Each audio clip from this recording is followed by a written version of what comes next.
El 11 de marzo de 2020, el mundo cambió, por lo menos para un futuro cercano. Ese día, la Organización Mundial de la Salud declaró formalmente como pandemia global al COVID-19.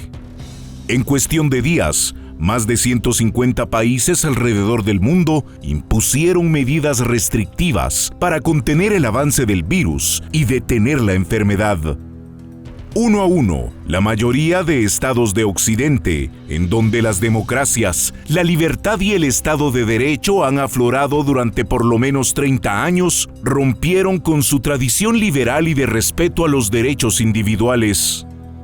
De la noche a la mañana, países desarrollados que habían criticado a China por confinar a millones de sus ciudadanos, decretaron confinamientos similares, toques de queda, cierres de industrias completas, comercios, escuelas, actividades sociales, deportivas y prohibiciones de viajes. Naturalmente, la primera víctima de estas restricciones irracionales fue la misma economía. Sin consumidores, productores ni intercambio, el mundo vivió la peor recesión desde la Gran Depresión de 1929. Millones de empleos se perdieron. Cientos de miles de negocios quebraron. Un número incalculable de familias perdió, de la noche a la mañana, la fuente de su sustento. Los países más ricos implementaron agresivos programas sociales para mitigar los efectos económicos de la recesión. Pero esos programas se deben financiar de alguna forma, y las recetas fueron prácticamente las mismas alrededor del globo: endeudamiento o emisión monetaria. Estados Unidos respondió con paquetes de estímulo que representan el 28% del tamaño de su economía. 4 veces más de lo que costaron los paquetes de estímulo para hacer frente a la recesión del año 2008. Países como Suecia, Alemania o Singapur han implementado estímulos fiscales de tamaño similar. Por si esto fuera poco, Estados Unidos implementó de facto una renta básica universal, enviando un cheque a cada hogar americano durante la crisis de la pandemia.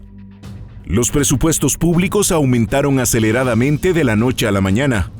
Países con precarios sistemas de salud debieron multiplicar sus presupuestos de sanidad. Sin embargo, con el tiempo, el avance de la ciencia, la investigación médica, social y económica permitió identificar que los cierres, las cuarentenas y los confinamientos generaban más daño que beneficio. El mundo aprendió que la clave para contener la velocidad de la propagación del virus pasaba por la responsabilidad individual. Mediante el uso de la mascarilla, prácticas de higiene y distanciamiento social, la mayoría de países retornó a una nueva normalidad, pero con una libertad aún coartada. El propio secretario de Salud del Reino Unido reconoció que las estrictas y amplias medidas que tomó su gobierno representaban un distanciamiento del modo en que se hacen las cosas en tiempos de paz.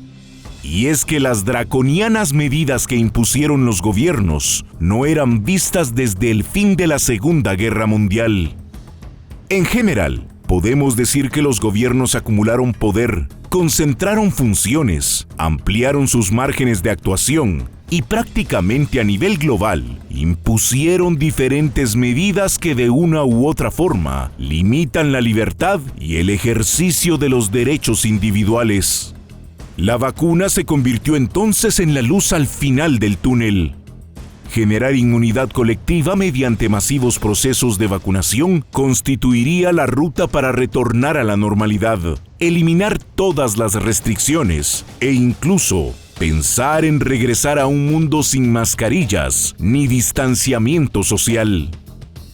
Sin embargo, la vacuna también se convierte ahora en una fuente de controversia. Por ejemplo, algunos países europeos han considerado implementar un pasaporte de inmunidad, un requisito para viajeros extranjeros de presentar constancia de haber sido vacunados para ingresar al viejo continente.